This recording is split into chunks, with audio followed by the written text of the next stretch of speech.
So, Monica, I just wanted to know why this particular story was important for you to bring to the screen. Um, so when I first met with Stephanie Germain and Ariel, who's her head of development, I read the script. I loved it. I knew I wanted to do a thriller. I knew I wanted to work with Netflix. But I wasn't familiar at the time with Nora Roberts. And I went on a beach vacation, and I had brought a bunch of books about economics and things that would help me understand our universe better. And then I had brought the Nora Roberts book for work, where the real understanding was. And I read it once, and then I wound up reading it 2 more times in that week instead of going to the other books. And it was just exactly what I needed at that time. It felt like a vacation, and it was a relief, and it was fun, and the characters felt real. And when I would walk down the beach, I had set my drink down for a minute. It was like they were there with me and they were talking to me. And in that way, the characters and the story transported me into another place. And ultimately, that's what a movie is here to do. It's here to entertain you and take you into another world and give you a glimpse of that world and those people. And I knew the material was there to do that. I knew the inspiration existed, and it called me. I love that you connected with it that much that you wanted to bring it to the screen. It's always the best feeling when that ends up happening. It is the best feeling, actually. Yeah. And it was so great to see Alyssa Milano as Grace in this film and, bringing her character to life. So what was it like working with her, especially after reading the book and just working with her to perfect the character? Yeah.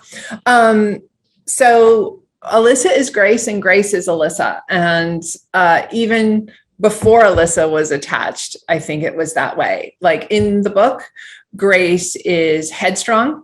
She's tenacious.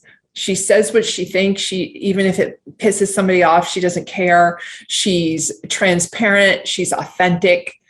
She's very clear about her communication. Romantically, she's very vulnerable, but she's incredibly intelligent, incredibly logical, really a thinking woman.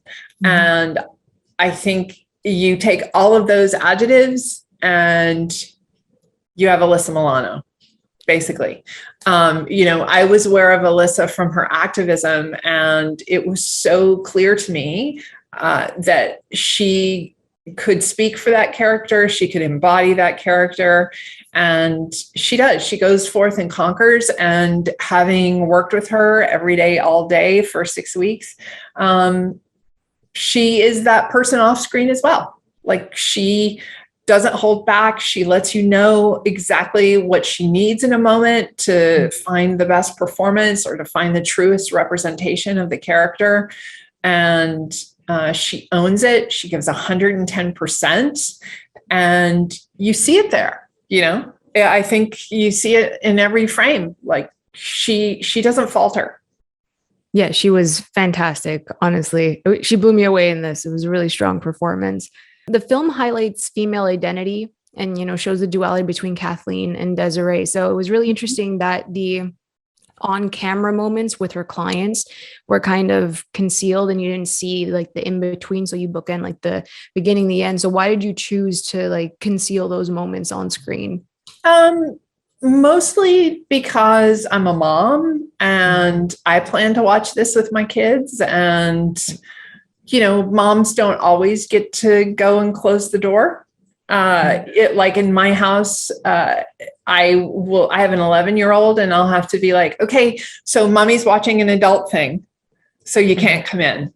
Right. Or you have to announce yourself when you come in, and you can't always do that. Like, I believe it's rated T14 plus, but there's part of that. And also I had a real commitment with my actresses. I know those actors very well. Amelia Ullerup was in a movie with me years and years ago. She's a good friend.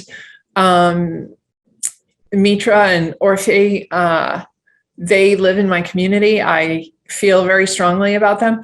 They worked very closely with Sheila White, the costumer, to make sure that they felt completely comfortable in what they were wearing, that they could do stunts in what they were wearing. And I didn't feel like I needed to show parts of them.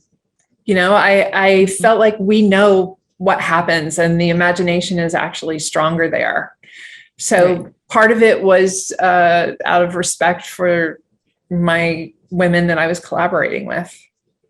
I thought it was just a great choice to do that because, like you said, it's just better to leave that up to the imagination because it's this, we know. So I love that you did that. I also wanted to touch upon like the online space because it's not always kind to women as we see in the film, and we may even experience that every day. So how do you feel about social media and men in particular having access to women in this way? Well, it's funny that you say that. I quit social media myself in August of 2017. I didn't find it was a healthy space for me. And so what I did as an alternative is I created MonikaMitchell.com, which is exclusively about my work and, you know, puts my reps as a filter between myself and the world. And I took a step back from it. And part of the reason I did that is because I'm raising two men. I have two sons who are 11 and 17. And I've had to have so many conversations. You know, I want to raise good men, and they are. I'm so proud of my boys. But they're not particularly engaged in social media either. If they want to talk to a girl, they talk to her. Right. And mission accomplished. Like, yes. No, that's great to hear. Yeah. Well, Monika, thank you so much. I really enjoyed this movie, and I hope others do as well. Thank you.